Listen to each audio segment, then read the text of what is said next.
Hey guys, welcome or welcome back. Today I have a super old-fashioned luxury tag video. I just felt like doing a really old school video and I saw this tag going around among all my favorite luxury YouTubers. I believe this tag was started by Jerusha, the OG of luxury YouTubers, who was one of the first luxury YouTubers I ever started watching back in the day. So she created this tag called the handbag tag, where you show your most used, least used, I think never used, most criticized, and the most complimented handbags. I had a lot of fun coming up with my selections. Some of the categories were kind of tough to think of, but it gave me a good chance to, really look at my handbag collection again. And I thought it would be really fun to share this with you. I don't know if anyone tagged me when they did this tag video. I cannot remember, but even if no one tagged me, I'm happy to do it because tag videos are there for everyone to share their takes on the tag topic. So yeah, if any of you guys do have a luxury YouTube channel and you want to do this tag, I will tag all of you. It's been a little while since people have been doing this tag video, so I'm sure most of us have done it already, but if you haven't done it yet, it'll be a super fun old-fashioned tag video. So yeah, it just really takes us back to the roots of luxury YouTube and why we love this community so much. So yeah, it was just really nice to sit down and come up with my answers to this tag. So starting with the first one, my most used bag keeps changing every year or every couple of years, and currently my go-to has been, and I'm sure it can change again as our taste changes, that our lifestyles evolve, but currently my most used bag on a day-to-day basis is this beauty, which is the Hermes Mini Evelyn. You can see the amount of wear that I've put into this bag.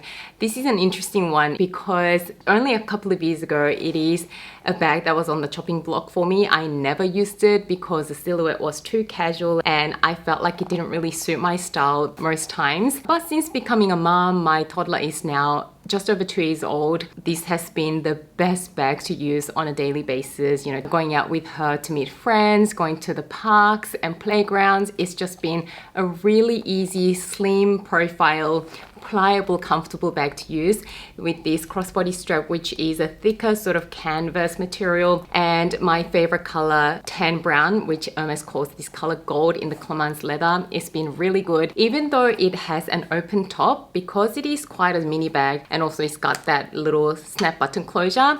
I never find my items really falling out of it or insecure. I do have some receipts there because it was one that I was using yesterday, but yeah, this has come full circle. I bought it because of the hype. It is one of the most affordable bags from Hermes, and I think that's why it is relatively hard to get. When my sales associate presented this to me, I just immediately got it, even though I never used it for a good couple of years after purchasing it, probably from all the hype. But yeah, I'm so glad I never let this go because now it is one of my go-tos. In the category of most used though, I have to admit, I've been enjoying my non-luxury bags a lot more lately. So when it comes to my current most used bag, I have to say I've also been really enjoying my Marge Sherwood soft tote in the smaller size in this rich chocolate brown color that I picked up while I was in Korea. It is a really popular Korean brand which has a pretty affordable price point. Their leathers are still really beautiful. They've got lots of trendy designs. A lot of them are sort of like Miu Miu lookalikes, but for such trendy designs, I just wanted to not spend thousands of dollars on one of these bags, but this was more like a couple of $100. Even though this is a luxury handbag tag, when it comes to my current most used bag, this probably beats the Mini Evelyn because it fits a little bit more. It does have really secure zip top, and it is a more carefree bag in the regard that it is just a much more affordable bag, so I really don't have to worry about babying it at all. So since I bought this a few months back in Korea, this has been my go-to everyday bag. So I just had to mention that even though this is not technically a luxury handbag. Okay, next one is my least used bag in my collection. It is in the dust bag because I really don't use it, and it is a bag from Dior, and it is my honeymoon bag, which is my mini Lady Dior in the water snake skin in this beautiful iridescent gray color. It's more like a silvery shimmery color with the Dior charms in the champagne gold, light gold hardware.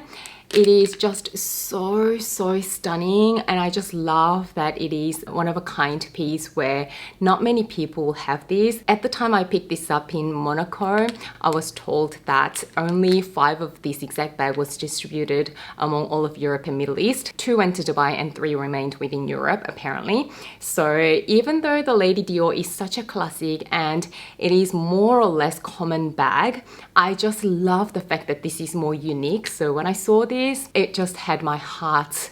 So I got this on our honeymoon in Monte Carlo. But truth be told, it is such a special bag. I rarely use it. This sort of a grey color also doesn't go with a lot in my wardrobe, but when I want to dress up and the color goes, and I use this bag, it just feels so special. It's got all the sentiments. It's so unique. I just absolutely love it. It is just such a stunner.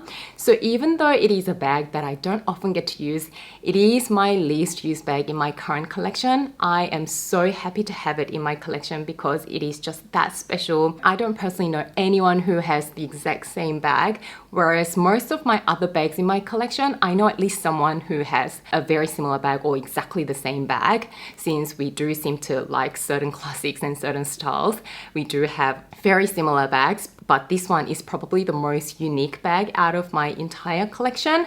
So this is one that I use least, but this is one of my favorite bags. Continuing on to the next category, which is my never used bag.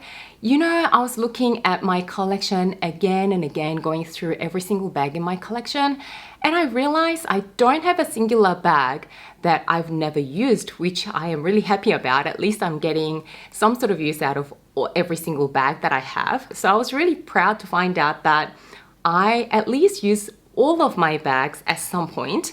So I decided to keep holding this one up for this category. So this is not never used, but this will be the closest to my never used bag. So good on me for, you know, using every single bag in my collection. All right, next bag is my most critiqued bag. I have to say, I haven't really got a bag that gets criticized a lot. So I had to think really hard about this question.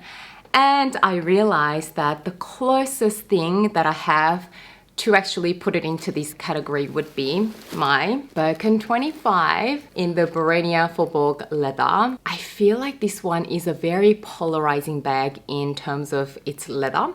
So this Bohemia Faubourg leather is a beautiful heritage leather that Hermes does, but it is very polarizing. You either love it or you really dislike it, I find. At least out of the conversations that I had with my fellow luxury lovers, whether it be on Instagram or in real life, my friends, some of my friends love this leather. And I have to say, maybe there are more people that would prefer not to have this leather in their collection from chatting with my friends and fellow luxury lovers.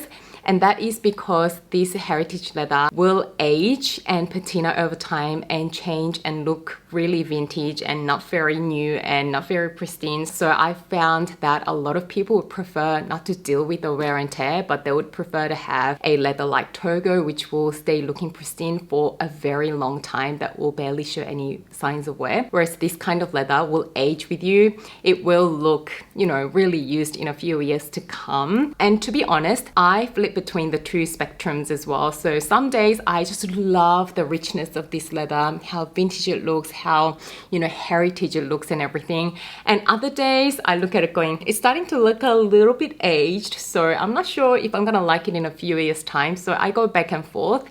I've mentioned this before again and again, but my hubby is one of those who really appreciates this kind of rich leather that, you know, looks like it's been in the family and it tells a story by showing up signs of wear and it will age with us and everything. He loves all of that. But yeah, I have to say I flip between, you know, loving it and not really being sure about it. Yeah, this is probably the most polarizing leather out of the bags that I have. When I talk to my friends, some of them love it and some of them really don't like it. The other thing that I get a lot with this bag is a couple of my friends have commented it looks like an old lady bag, not because of its shape. A Birkin 25 is not an old lady looking bag, but they say this leather makes it look like it just is an old lady bag. So after thinking carefully about each of the bags in my collection, I came to the conclusion that this is probably the most criticized bag in my collection in that regard. Yeah, not that they hate it or anything, but this leather, some people just really dislike. So yeah, that is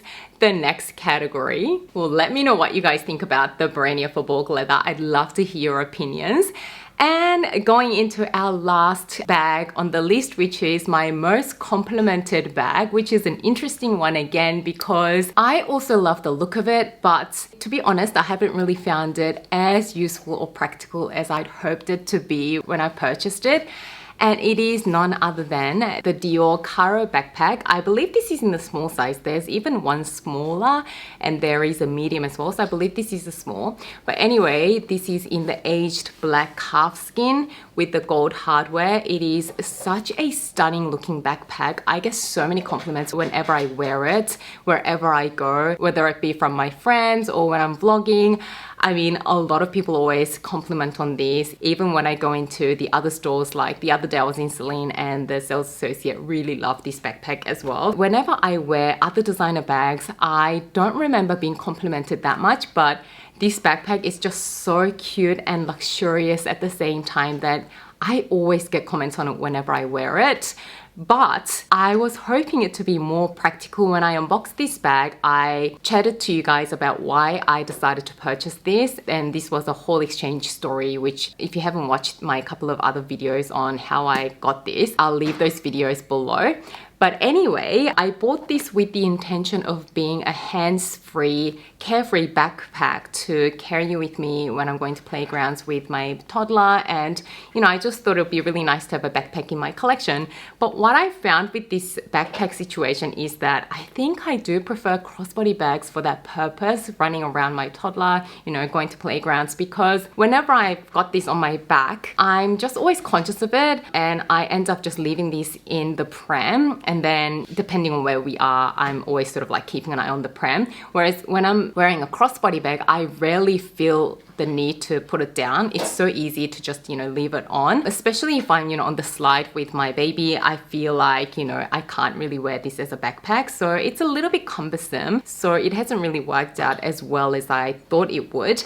The other thing is the practicality of it when I need to grab items out of it. I mean, I was using this again, catching up with a friend because I just thought it was so cute with my outfit. But anyway, when I have it and then I need to grab things out of my bag and then close it back up, it's kind of fiddly. I do need to take a couple of seconds to do the drawstring and then close the magnetic closure and then wear it again. So I just found that getting in and out of this bag a little bit fiddly. So it's not one that has been super easy to use. Nonetheless, it is by far the most complimented bag in my collection. So that is it. That is my take on this tag. Again, if any of you have a luxury YouTube channel and you haven't done this tag, I'd love to see it from you. So I tag all of you. Or if you don't even have a channel, I'd love to know what your picks are when it comes to these 5 categories of bags from your personal collection. Do share them in the comments below. I hope you enjoyed this video. If you did, don't forget to give this video a thumbs up and subscribe to my channel. As always, thank you so much for watching and spending some of your precious time with me today. And I can't wait to see you again soon in my next video. Bye guys.